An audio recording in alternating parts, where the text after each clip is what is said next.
What you laughing at, Chuckster? Hey, everyone out there in Training Tuesday land.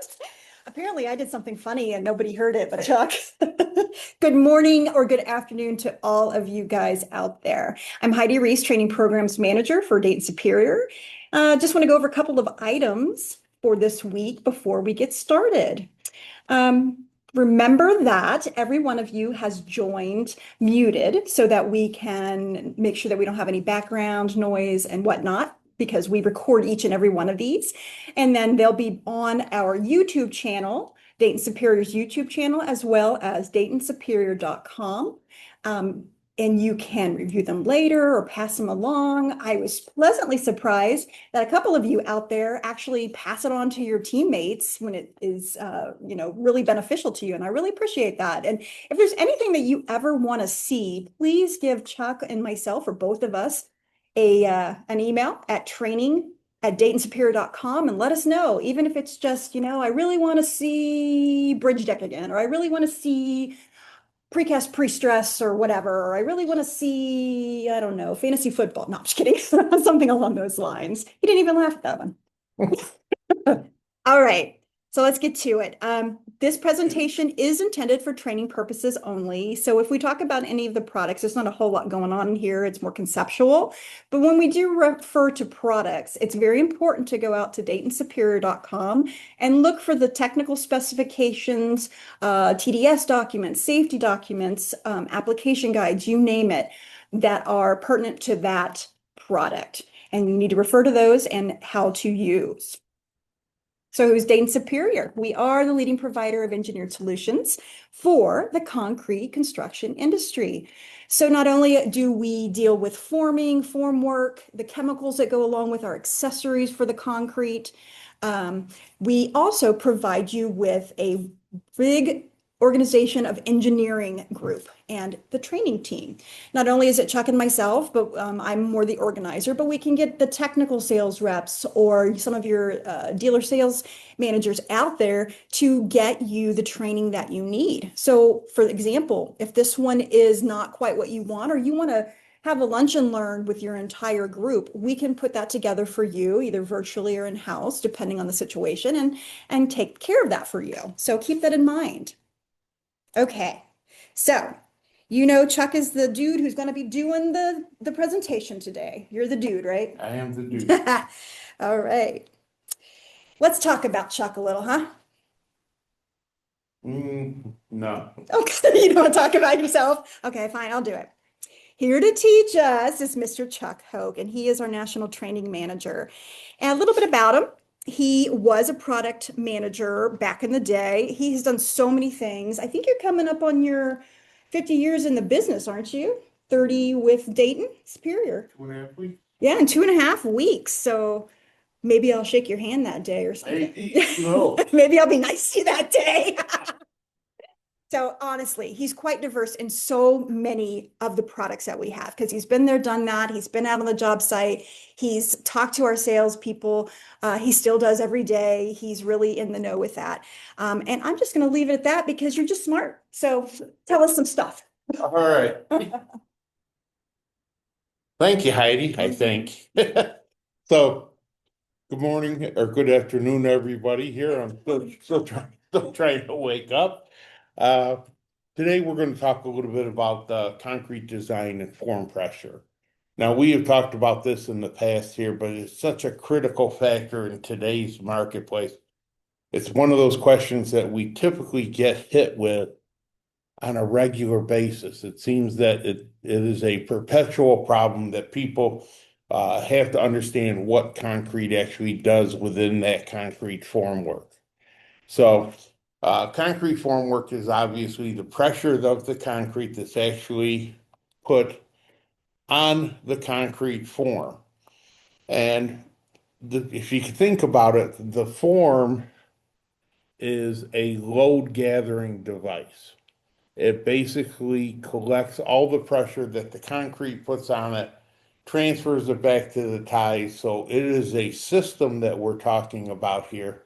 So you want to make sure that the pressure that's being applied to the forms is counteracted with the number of ties that you have in place. So And a good way to actually calculate pressure, a good simple way, because everybody that knows me, I'm not the smartest crayon in the box. Yeah, They were- yeah, well, hey, uh, but realistically, I like to use the formula P equals WH, which actually relates out to about 3% from within 3% of what ACI actually puts out with their formulas. So P equals WH, P being the pressure in square foot, W being the weight of fresh concrete per cubic foot, and H being the height of or depth of the concrete pour. So how much concrete are you putting in the form? Because that all relates out to how much pressure is going to be put on the formwork. If you think about it, a cubic foot of concrete, typically a 12 by 12 block of concrete, typically weighs about 150 pounds per cubic foot. Now we use 150 pounds. Some people use 145, some will use 130, some will use 160. Yes, there are variations of the concrete mix in society today, from everything from lightweight concrete to high compressor strength consolidated concrete. So you have concrete that will typically exert, with 150 pounds is in rough average. It kind of falls right in the middle of that all the formulas. So 150 pounds gets exerted left, right, bottom, top, sides. So typically when you're looking at this, what's going to happen is you're going to pour concrete in a form. It doesn't have to be 12 inches wide. It can only be 6 inches wide, 8 inches wide. But as soon as you get 1 foot of concrete in there, you've exerted 150 pounds outward onto the forms. So typically, as you exert that foot of concrete, you're going to exert that, 150 pounds in each direction. Doesn't matter what form width you use. That form width actually is just the criteria. You think about it. It's going to take you longer to fill a 4 foot wide form than it is, say, a 12-inch wide form. So the one thing that you have to worry about is how fast are you going to fill the form up? So here, as you fill the form up, you actually increase that pressure incrementally from top to bottom. So on the top, the last foot of concrete that you place in the form, which will be the top, they're only going to exert 150 pounds per cubic foot up at the top.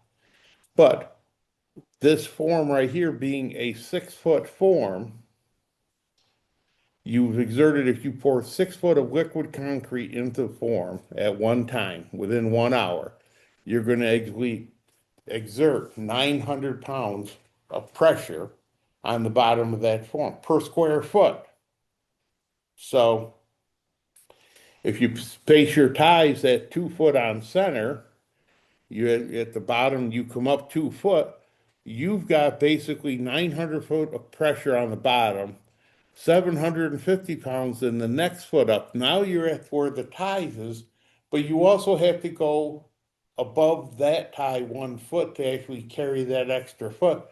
So you're going to actually be, no, you're going to actually overload that tie. So that's why you talk to your representative. They will tell you there's a great little trick to figure out how many ties you need to put in your form, or you can actually run the calculations based off of what you're planning on. How fast are you going to pour? Nobody wants a blowout. Nobody wants a blowout. So as concrete actually starts to cure, roughly at 70 degrees, 1 hour, that concrete from the time it's initially placed will be set. It no longer exerts a pressure outward. So as you keep moving up with that form, so if you pour, let's say, all right, you get 5 foot in this form here. You pour that in 1 hour. You pour the first foot in place and you go up. At the end of 1 hour, that bottom foot is already cured. An hour and about 18 minutes, the second foot is cured.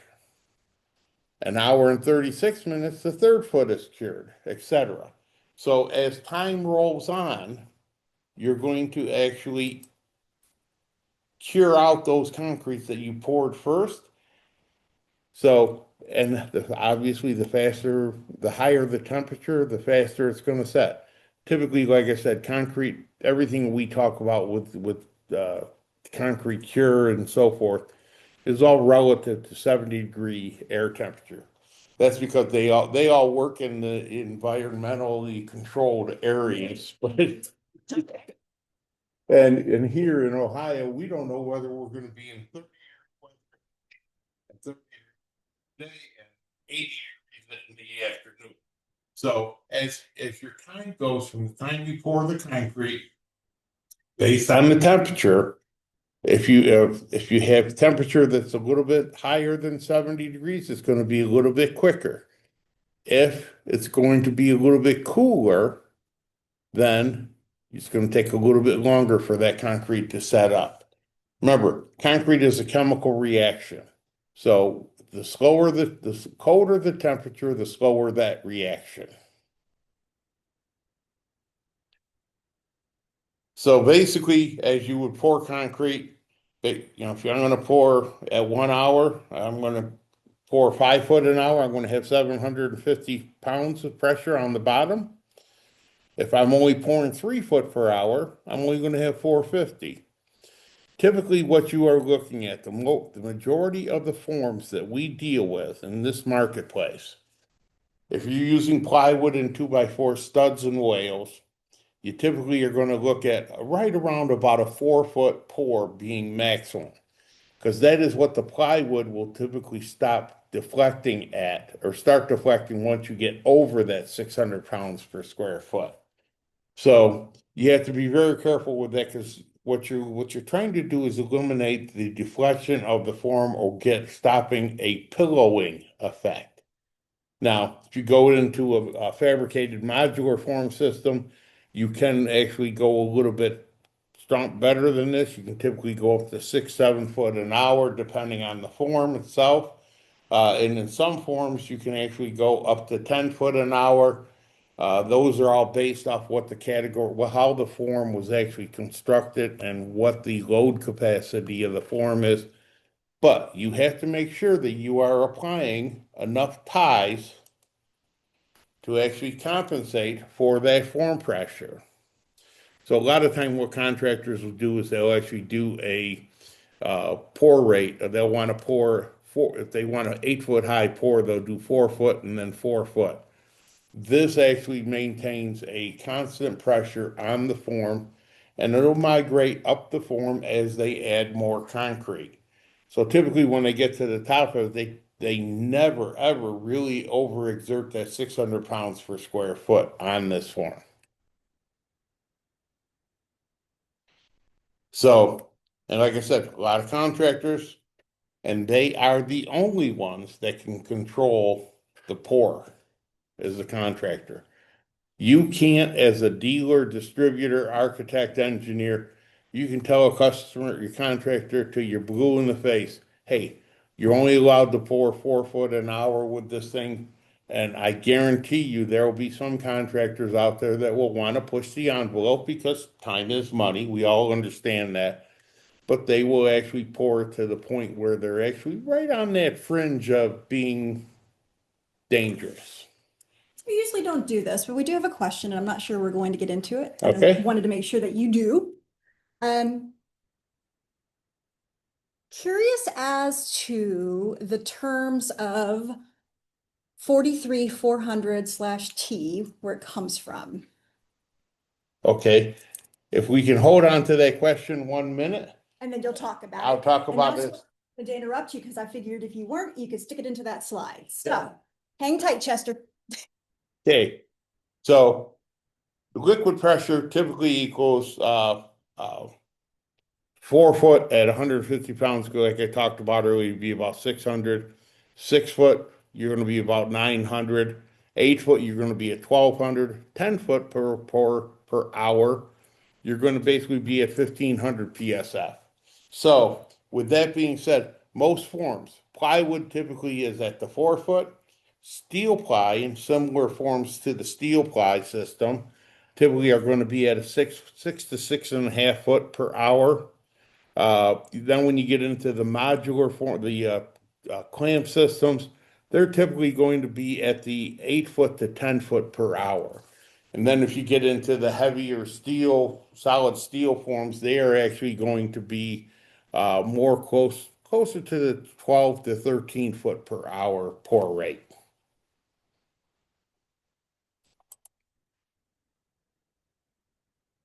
So steel ply, since we are this is Symons and Symons our number one product, it's steel ply. Steel ply, we typically recommend 6 foot 8 inches as the maximum pour rate based on the system is based for 1,000 PSF or basically 1,000 pounds per square foot. So this makes sure that and we typically when we run our classes, we typically will tell you to actually calculate the number of ties to actually accommodate that 1,000 PSF. Wait, we have more classes on that? We have classes on that. Matter of fact, we have one next week here in our corporate office. And a couple weeks after that, we've got one in New Braunfels, Texas. So wall thickness being P equals 8, the wall thickness typically does not affect the pressure of the concrete. It's just the height of the pour. That's the only thing that actually determines the pressure that's being put on the wall. If you look at the formula, P pressure equals W, which is the weight of the concrete, times the height of the pour. How much concrete are you putting in? So really the biggest variable you have in there is the W, or excuse me, the H, which is the height of the concrete pour. So densities in the concrete, yes, as I talked about earlier, we have a lot of different densities in the industry. Normal concrete typically is about 150. It's a good average point to what you run your figures around. You can get lightweight concrete, 130 pounds per cubic foot, and high density at which is self-consolidating concrete, typically is about 180 pounds per cubic foot.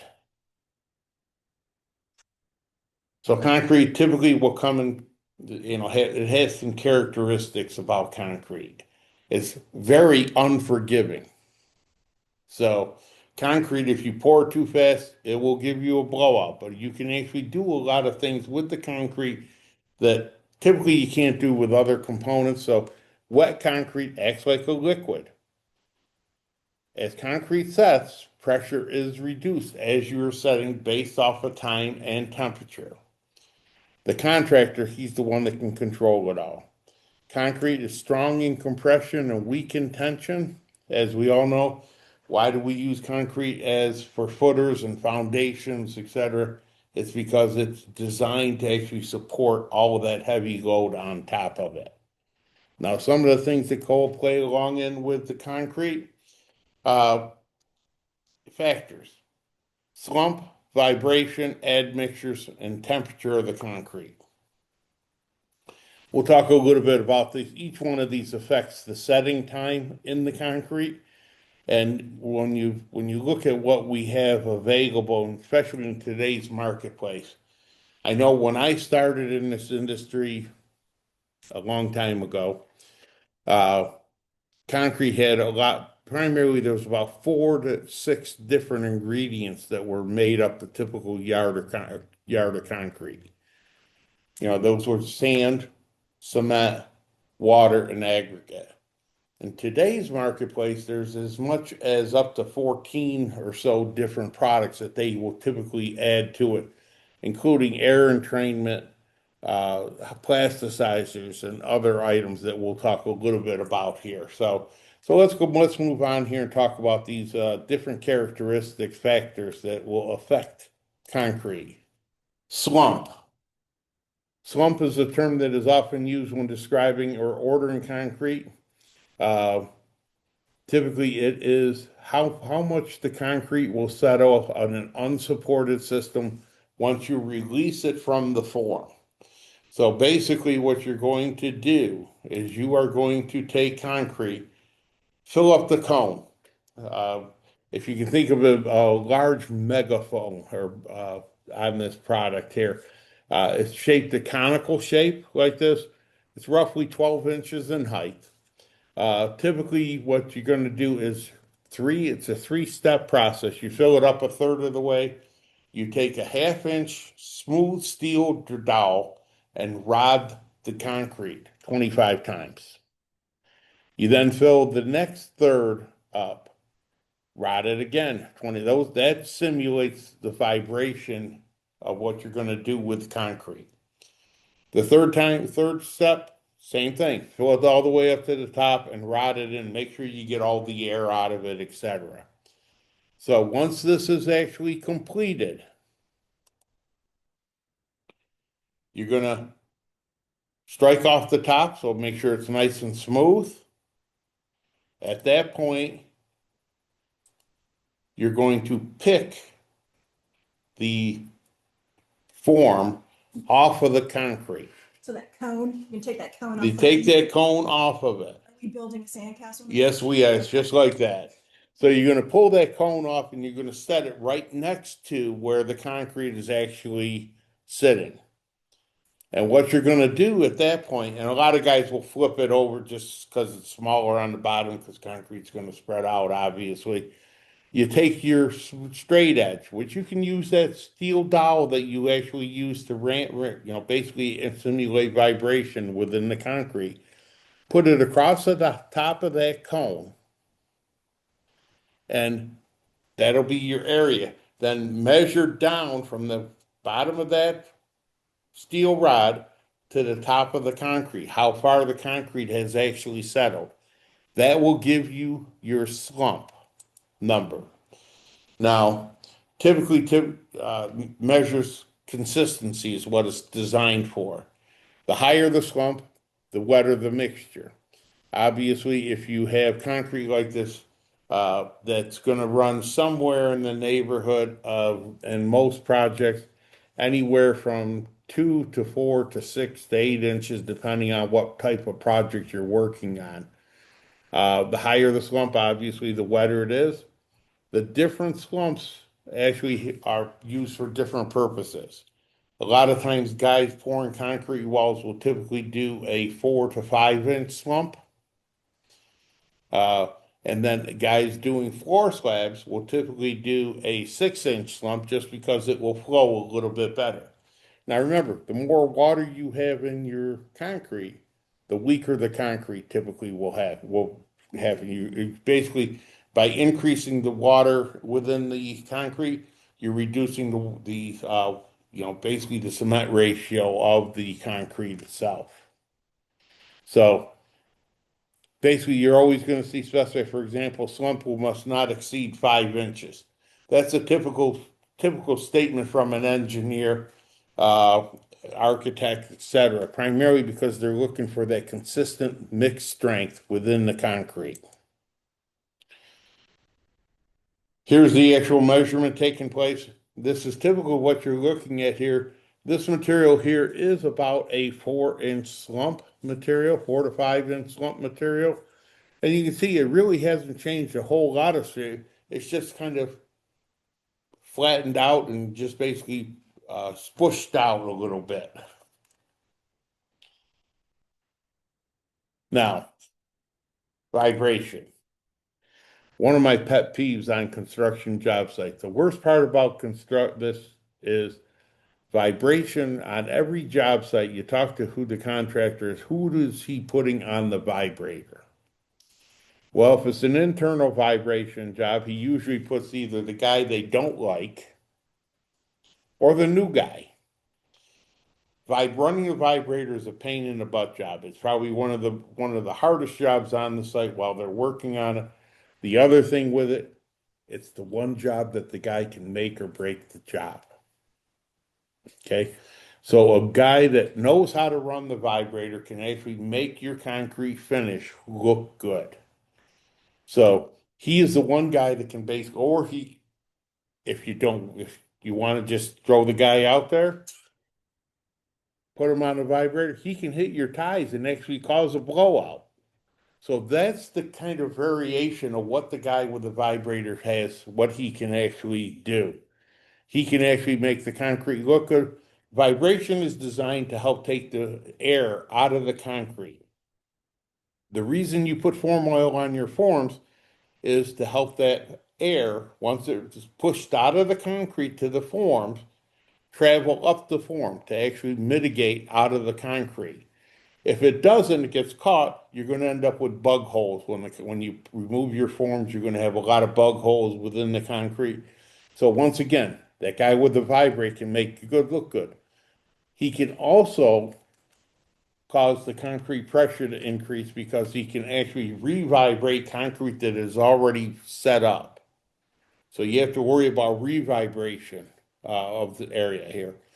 External vibration, if you're using a concrete formwork and you are not in the precast business, you are using the wrong vibration system.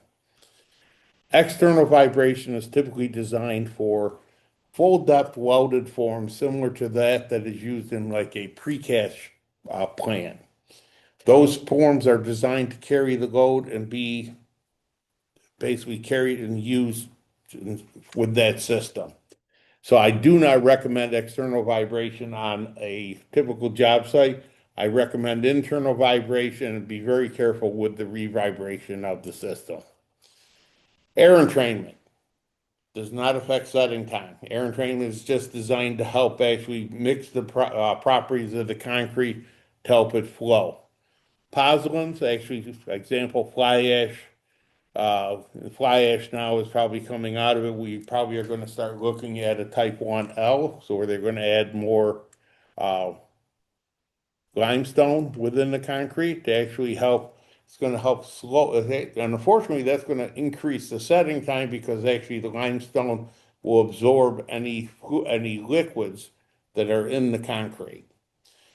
Accelerators obviously speed things up a little bit. You know, calcium chloride in the winter months, if you're talking to masons, that's their best friend in the winter months. And obviously, you got retarders to actually slow the concrete down. So the lower the temperatures, slows the concrete setting. Higher temperatures, speed it up.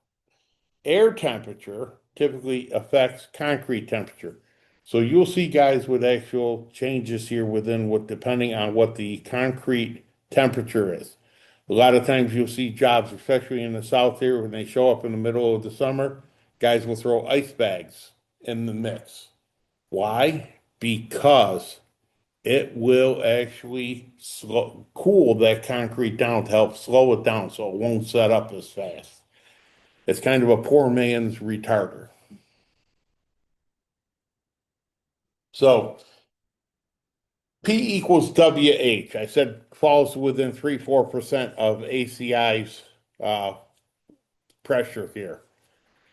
Typically, what you are looking at is uh, in the wall pound version of it, concrete weight per cubic foot typically is the pressure is going to be 150 plus 43,400 divided by temperature plus 2,800 times the rate of pour divided by temperature. So, and where your maximum concrete pressure is based off of 2,000 pounds per cubic foot. Uh, you know, typically I have yet to pour a wall with a 2,000-pound load rating on it because you're talking a lot of pressure on a concrete form. And typically, minimum concrete pressure to be considered is roughly 600 pounds. 600 pounds being, once again, plywood. That's the form that they're looking at. In either case, none of these are equally greater than P equals WH. P equals WH typically comes within 3%. The 43,400 pounds, 43,400 is a number that has been put in place by ACI. To be honest with you, I am not sure where that 43,400 comes from. I will have to check that out with ACI and get back to you on that one. So But I will get back to you this afternoon with that answer. I apologize for that, but this is the one formula that I look at that I typically try to avoid because it's a little bit it's complicated, and I can do the same thing with P equals WH and be very comfortable with it. In column forming, typically you're looking at the weight of concrete being put in place here in columns. Column forms typically can exert a little bit more pressure on the per square foot, primarily because they are tieless. Usually, when you're pouring a column, you typically do not have ties involved in it.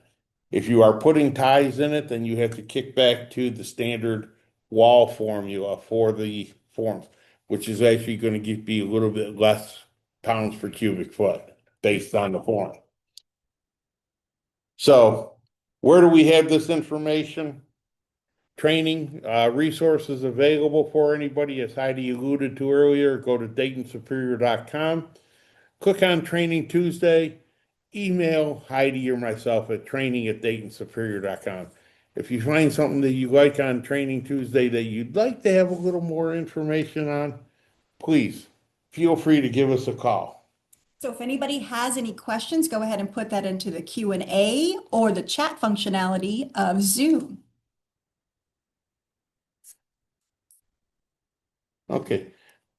We've got one from Mr. Chester again to elaborate on that the testing that you have to do. If the concrete temperature is low and the pour rate becomes negative, and contractors do not like that. I've never heard of the concrete pour pressure becoming negative. So I'm going to have to run that through there. Chester, if you'd like to give me a call sometime here, I'd love to sit down and talk to you about what you're talking about with this. Um, and you can feel free to get a hold of us here at just email me at training@DaytonSuperior.com, and I will answer you right back. So, and if you have any questions, for future questions, please scan the QR code. That'll take you right to a training request, and we can get you taken care of. And we are a couple minutes over time here, so I will take if anybody has any questions, we'll stay on. You can also email them to Heidi or myself here, and we will get them right back to you here shortly. That's right. I think it's good. Just you and Chester talk. Yeah. I told him you're excited about it.